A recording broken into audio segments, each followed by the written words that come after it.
ধ্বংসস্তূপের মাঝে দাঁড়িয়ে নামাজ আদায়। ইট কংক্রিটের জঞ্জালে খোলা আকাশের নিচে ইফতার।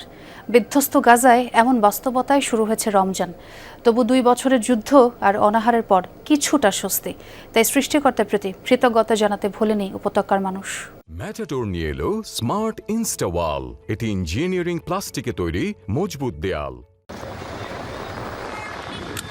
হাজারো মানুষের তিলাওয়াতে মুখরিত ছিল গাজা সিটির আল হাসাইনা মসজিদ।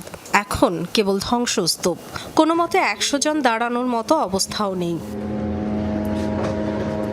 গাজায় ইসরায়েলি বাহিনীর 2 বছরের অভিযানে পুরোপুরি ধ্বংস হয়েছে 835টি মসজিদ, ক্ষতিগ্রস্ত আরও 180টি।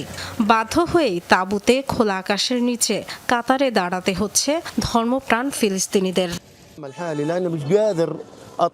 কোনো মসজিদ অক্ষত নেই। কোথায় দাঁড়াবে নামাজের জন্য? কেবল ইটের টুকরো আর জঞ্জাল চারদিকে। আগে ভিন্ন পরিবেশে রমজান আসতো, শক্তিশালী পারিবারিক বন্ধন, একসাথে মসজিদে যাওয়া, শান্তিপূর্ণ জমায়েত, কুরআন পাঠ, তারাবির নামাজ। এখন আর সেই উৎসবের আমেজ নেই। এমন পরিস্থিতিতেই যুদ্ধবিধ্বস্ত উপত্যকায় রমজান এসেছে একরাশ হাহাকার নিয়ে। ভঙ্গুর যুদ্ধবিরতির কারণে পিছু ছাড়েনি অনিশ্চয়তা। নিয়মিত হামলা তো রয়েছেই, এখনও পর্যাপ্ত ত্রাণ প্রবেশ করতে দিচ্ছে না ইসরায়েল। তাই রয়ে গেছে খাবারের সংকট। কয়েকটি সংস্থার উদ্যোগে গণ ইফতারের ব্যবস্থা করা হয়েছে বিভিন্ন জায়গায়। ধ্বংসস্তূপের মাঝে সারি সারি টেবিল, ধর্মীয় সঙ্গীতের সুর। প্রথা অনুযায়ী করা হয়েছে আলোকসজ্জাও। শত কষ্টের মাঝেও সৃষ্টিকর্তার প্রতি কৃতজ্ঞতা গাজাবাসীর।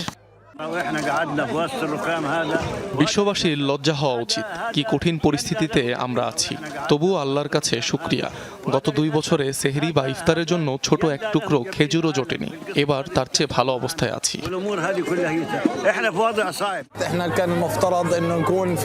পরিবারের অনেকের মৃত্যু হয়েছে, এক ভাই আহত, এক ভাই বন্দী। সব ক্ষত নিয়েই বাঁচতে হবে। এই সামান্য আয়োজন আমাদের আগের মতো জীবনযাপন মনে করিয়ে দিচ্ছে। 2 বছরে হামাস বিরোধী অভিযানের নামে আবাসিক ভবন সহ গাজার সব ধরনের অবকাঠামো ইসরায়েলি বাহিনীর টার্গেট হয়েছে। ধ্বংস হয়েছে 40টি কবরস্থান। গির্জা লক্ষ্য করেও হয়েছে হামলা। ডরথি দাস্ট্রিন, যমুনা নিউজ।